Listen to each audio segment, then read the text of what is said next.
میرے لورز بھی ہیں، میرے ہیٹرز بھی ہیں. یہ عزت اللہ کی طرف سے ہے. کسی کی ذلت ہے تو وہ اللہ کی طرف سے ہے. ان کے لیے ضرورت ہے کہ نوک نوک کہ ہم نے جو کچھ بھگتنا تھا، جو کچھ بیڈ ٹائم جو بھی ہم نے دیکھنا تھا وہ دیکھ چکے ہیں. حسن ایوب خان کے تمام دیکھنے والوں کو السلام علیکم. ناظرین، پہلی بات جو ہے وہ ایک لحاظ سے خوشی کی بات بھی ہے لیکن تشویش کی بات بھی ہے. یعنی تشویش کی بات یہ ہے کہ جو میں سمجھ رہا تھا کہ جو ہی مذاکرات کا عمل شروع ہوگا، حماس نے جس دن آمادگی کا اظہار کیا کہ وہ یعنی امن معاہدے کے لیے تیار ہے، تو اس کے بعد غزہ کے اندر قیام امن ہو جائے گا، لیکن ایسا ممکن نہیں ہوا.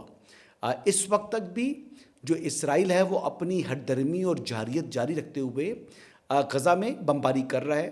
غزہ کے جو نہتے مظلوم مسلمان ہیں ان کو ٹارگٹ کر رہا ہے اور ان کی جانوں سے کھیل رہا ہے. دوسری بات یہ ہے کہ آج شرم الشیخ کے اندر پہلے تو اطلاعات یہ مل رہی تھی کہ جو حماس ہے اور اسرائیل کے درمیان براہ راست مذاکرات ہوں گے، اور جس میں ایجپشن اتھارٹیز بھی ہوں گی، اور اس کے اندر یعنی امریکہ کی طرف سے جو کہ پریزیڈنٹ ٹرمپ کے داماد ہیں جیرارڈ کوشنر اور اسٹیو وٹکوف، یہ بھی بیٹھیں گے. لیکن ابھی جو اطلاعات مل رہی ہیں جو کہ بقول الجزیرہ کے کہ آج کی نشست کے اندر جو کہ شرم الشیخ کے مصر کے شہر کے اندر ہو رہی ہے، اس کے اندر اسرائیلی وفد اور امریکی جو لوگ ہیں ذمہ داران وہ شریک نہیں ہیں.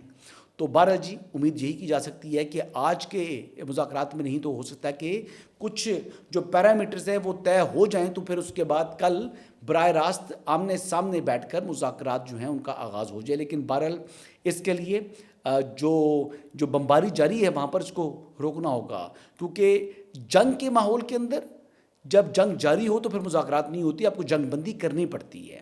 آپ کو فوری جنگ بندی کرتے ہوئے پھر مذاکرات کی میز کے اوپر فریقین بیٹھتے ہیں. یقینی طور پر جو حماس ہے اس نے فلیکسیبلٹی شو کی ہے، لیکن اب اس کی فلیکسیبلٹی کو آپ کو زیادہ ہی کمزوری نہ تصور کر لے، نہ ہی امریکہ اور نہ ہی جو ہے وہ اسرائیل، تو یہ زیادہ بہتر ہوگا. لیکن بہرحال ایک امید ہے اور امید کی جا سکتی ہے.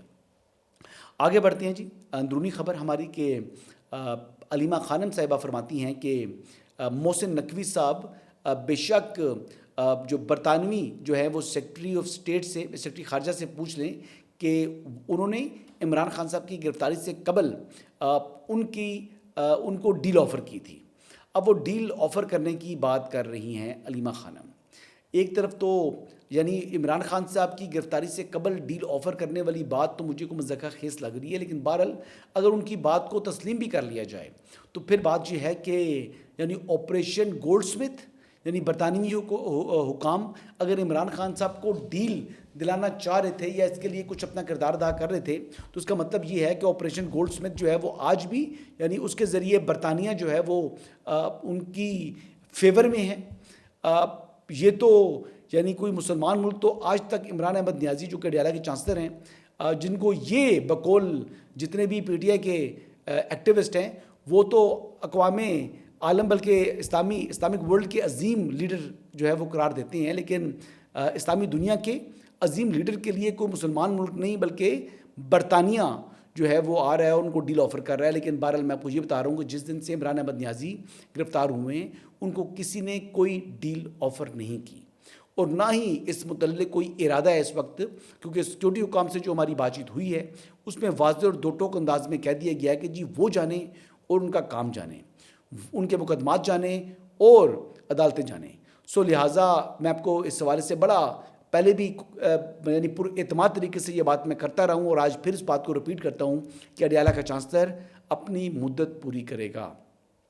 ابھی کچھ دن پہلے ایک خبر آئی تھی جیو نیوز کے اوپر کہ ان کو قاسم مارکیٹ شفٹ کیا جا رہا ہے. یہ جو عمران خان کے اب صرف 3-4 ہیئرنگز رہ گئی ہیں، اس کے بعد عمران خان کو ان کو بھی آ کے شاید کسی نے بتایا کہ ان کو یہاں سے شفٹ کر دیا جائے گا کسی اور لوکیشن کے اوپر، جو ہم نے ٹی وی پہ ہم نے بھی کہا، ہم نے ٹی وی پہ دیکھا تھا کہ کوئی اور ایک لوکیشن ہے جہاں پہ آپ کو شفٹ کر دیا جائے گا.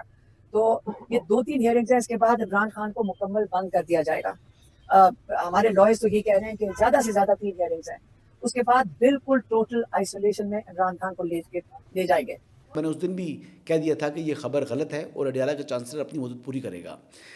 ایک بات جو ہے نا وہ صورتحال نکل سکتی ہے کہ جب اسلام آباد کی جو اپنی جیل ہے جب وہ فنکشنل ہو گئی. ابھی اس میں کام ابھی باقی ہے.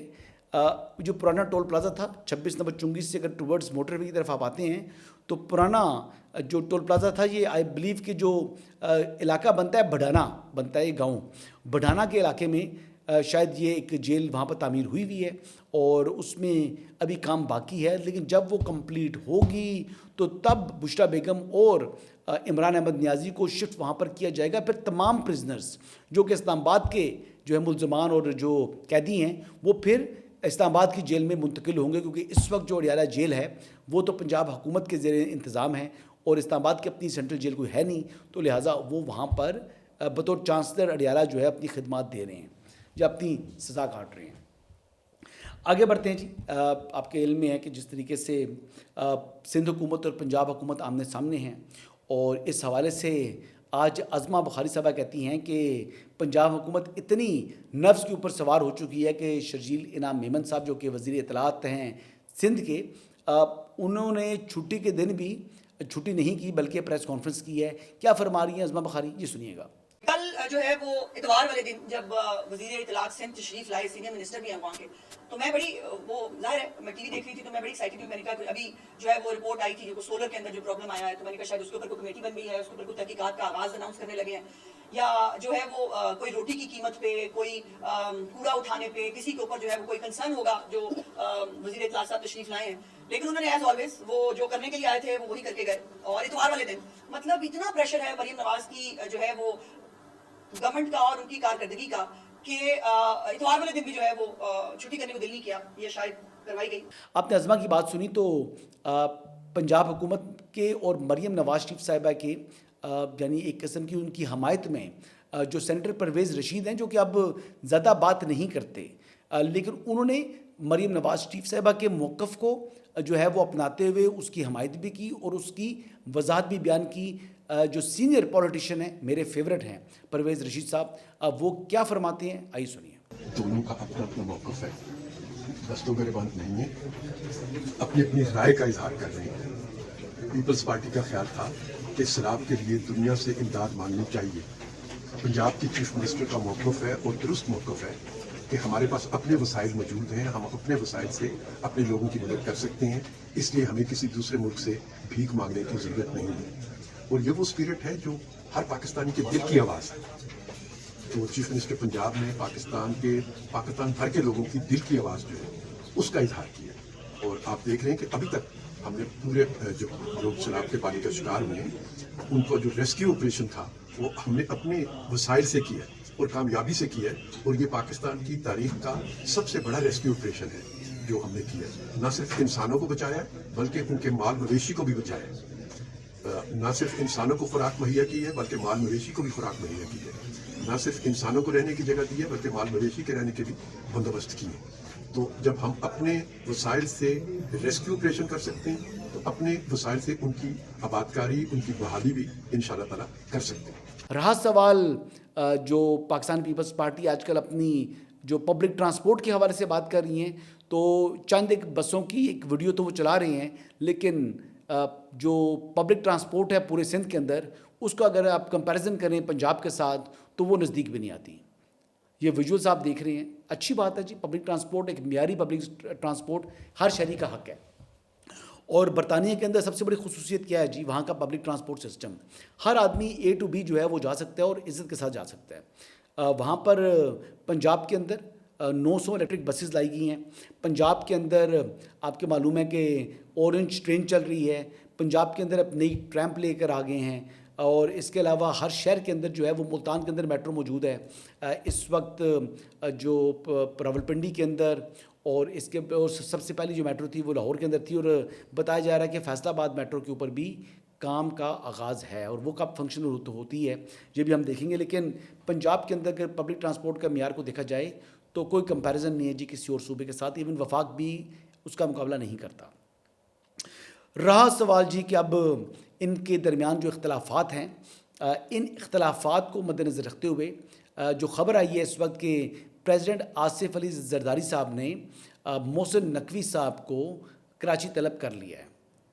اب خبر تو یہ چل رہی ہے, لیکن آپ کو کل ایک خبر دی تھی میں نے کہ 27ویں آئینی ترمیم کی آمد ہے, اور اس حوالے سے تمام اسٹیک ہولڈرز کے ساتھ معاملات جو ہیں وہ طے ہو چکے ہیں. تو اس کو آپ اس پہلو سے, جس پہلو سے خبر کو جنریٹ کیا گیا ہے, یقینی طور پر اس پہلو سے ضرور دیکھیں, لیکن اس پہلو کو نظر انداز نہیں کیا جا سکتا کہ جو کامن فرینڈ ہے بٹوین مسلم لیگ نواز اینڈ پیپلز پارٹی, ان کا نام ہے محسن نقوی. محسن نقوی صاحب آپ کو معلوم ہے کہ ہی از اے ڈوور. 26ویں آئینی ترمیم میں بھی انہوں نے ایک رول پلے کیا تھا. ایک ٹائم کے اوپر یقینی طور پر مولانا فضل الرحمان کے ساتھ انہوں نے انگیج بھی کیا تھا, لیکن مولانا آپ کو پتہ ہے محسن نقوی صاحب سے بہت تیز ہیں, تو مولانا کا مقابلہ تو نہیں کر سکتے محسن نقوی صاحب. لیکن آصف علی زرداری صاحب کیونکہ ان کو اپنا بیٹا کہتے ہیں اور بڑا اچھا تعلق ان کا پرائم منسٹر پاکستان کے ساتھ بھی ہے, تو لہٰذا 27ویں آئینی ترمیم کے اوپر انہوں نے بطور برج جو ہے وہ کردار ادا کر رہے ہیں. اور اس میں بھی 27ویں آئینی ترمیم میں جو کہتے ہیں لیڈنگ رول وہ محسن نقوی صاحب کا ہی ہوگا اور ہے.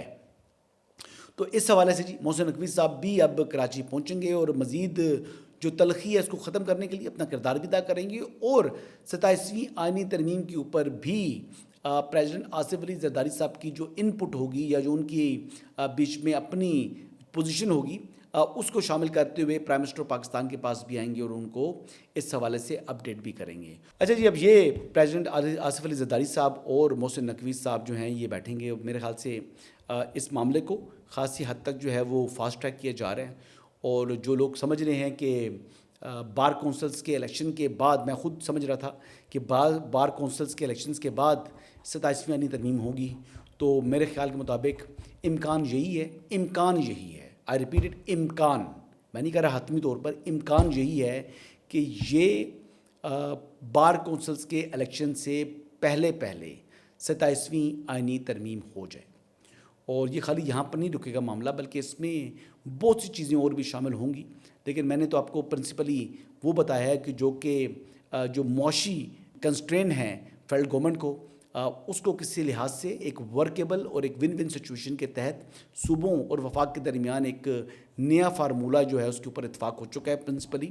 تو انشاءاللہ تعالیٰ 27ویں آئینی ترمیم بھی ہوگی, اور پہلے تو اس میں اطلاعات تھیں کہ ایک جوڈیشل پیکج بھی ہوگا, جوڈیشل ریفارم سے متعلق پیکج بھی ہوگا. تو یہ چیزیں ساری شامل ہونی چاہیے جی, اور ہوں گی بھی. طلال چودھری اور ایمل ولی خان صاحب کا جو ہے وہ آپس میں آخری بات یہ میں کرنا چاہوں گا کہ وہ آپس میں ان کی بات چیت جاری رہی. پھر ایمل ولی خان صاحب کے جو ولی باغ ہے جہاں ریزیڈنس ہے ان کی, وہاں پر ان کی اپنی سیکیورٹی آ چکی ہے, اور وہ کس طریقے سے اسلحے کی نمائش کر رہے ہیں یہ سارے ویژولز چل رہے ہیں. لال جو ہے وہ لباس بھی ہے, ٹوپیاں بھی ہیں, اور اسلحے کو لہرا رہے ہیں.